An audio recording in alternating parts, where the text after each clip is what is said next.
Hello and welcome to Sports. The International Football Federation of History and Statistics has released the African Team of Decade, and only one Nigerian was listed. The star-studded team of 11 former and current players was drafted into a 4-3-3 formation with former Super Eagles captain and Nations Cup winner Vincent Enyama featuring in goal. The defense was Ahmed Fati of Egypt, Mendy Benatia of Morocco, Kalidou Koulibaly of Senegal, and Eric Bailly of Cote d'Ivoire. In midfield, Yahya Toure of Cote d'Ivoire, Andrea Ayew of Ghana, Riyad Mahrez of Algeria were listed, while Sadio Mane, Pierre-Emerick Aubameyang, and Mohamed Salah formed a three-man attack.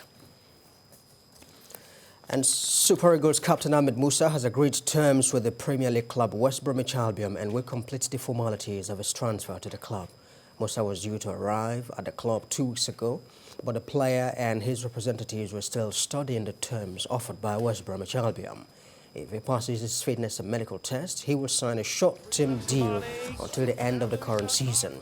In Musa's first spell in England, he scored 5 goals in 33 appearances across all competitions for Leicester City.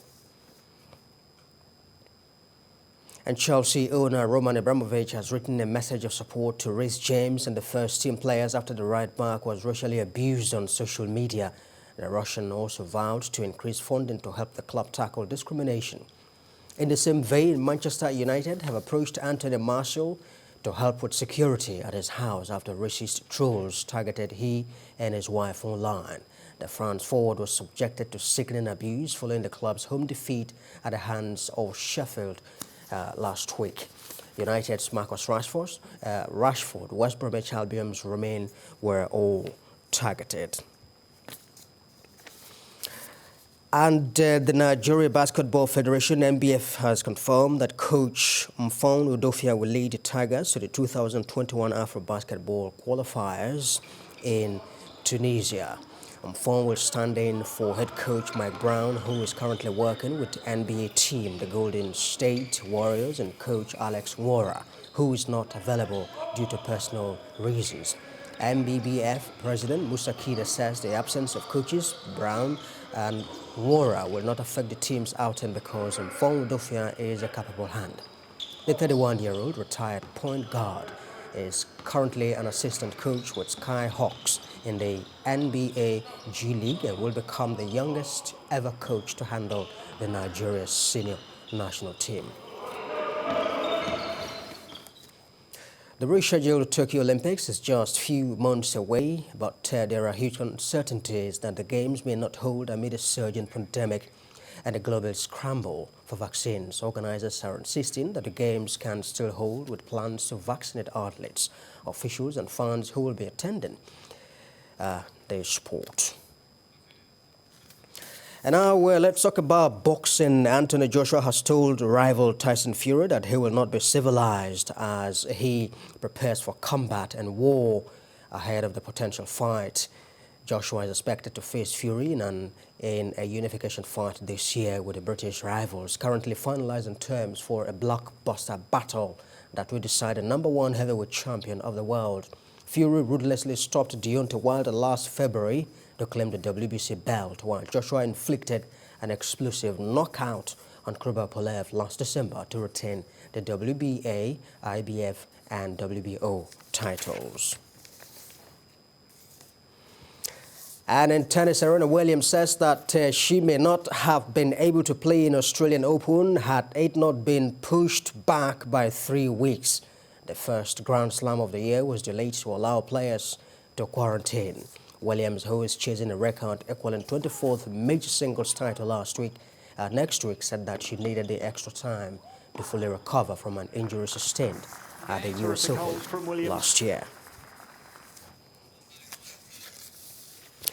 All right, we told you earlier that Chelsea's owner Abramovich has sent a message of support to players who have suffered, of course, racial abuse online. You remember very clearly Anthony Martial, Marcus Rashford, Reece James, Romain of West Bromwich Albion, all of them were, of course, subjected to racist abuse online. Let me bring in Babatunde Ojora, who is in Paris now, to join us live to talk about this.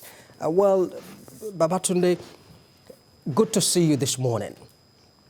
Well, Good morning, Ike. Chelsea's owner Ibrahimovic has sent message of support to these players who have suffered racist abuse. What do you make of the recent incident in which United's Marcus Rashford, Anthony, of course, West Bromwich Albion's Romain, Chelsea's Reece, James, all were subjected to racist abuse? As a black man, or let me say as a colored person, I believe the football governing body haven't done enough to curb racism in football. They've not done enough from every aspect, from every angle. Just 2 years ago, they cancelled or they annulled anti-task force racism body that was set up by FIFA. They cancelled it, and they said it's because the body had achieved the goal why they set it up, as if racism is a seasonal thing.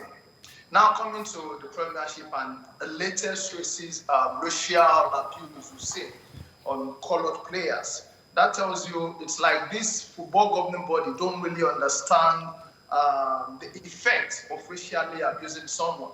You know, it's dehumanizing psychologically, depression, and everything, using racial slurs to, call a player. We saw what happened in Paris Saint-Germain at Parc des Princes in the Champions League game when an official that is supposed to uphold the laws addressed Webo as that black man. So you see, when you begin to bring all these things together, I just come to a conclusion that the football governing body, they are not doing enough. In the past, we've seen the players come to a stadium with chains, with wings, and they decided that, okay, these objects are dangerous for these players, right? And we see that it's not happening anymore because they wanted to stop that. It didn't take years, it didn't take seasons for them to stop it. They put a stop on it. We've also seen a situation whereby players celebrate and pass a message and inscription. They stopped all that because why? They said it's against some people's belief. So why are we still having racism in this time? They are not just taking it serious. That's what I have to say. All right, Babs. Well, what further measures do you think can be taken to help to curb this? You've just given an example where very quick action was taken and the problem nipped in the bud. What do you think can be done to permanently, if not permanently, at least reduce this sickening thing to barest minimum? Why not start by sentencing people to jail time? Because let's look at it from an angle where a player that started from nowhere is now something and you dehumanize him. That's an insult. You make him feel less human. So why not start with 6 months jail time if you racially abuse someone? It's possible. Start with that. Not just fines. Even some in the past we've seen where some lenient fines and maybe ask you to pay money and you just go about as if you've done nothing. Start jail terms. Lose your license if you are a referee or a fan that has got I've forgotten the name. That you just lose your license. Lose your license, jail terms. I think that with that people will start. Okay, I think for me not to go to jail, I don't need to use this word. People will start thinking to themselves before they utter social words. So for me, that should be the way to go about it. All right, Babatunde Ojora, live from France, Paris in France. Thank you very much indeed for talking to us this morning. Thank you for. Well, that's sports now on TVC Breakfast. We'll take a break and the program returns very shortly. Stay with us.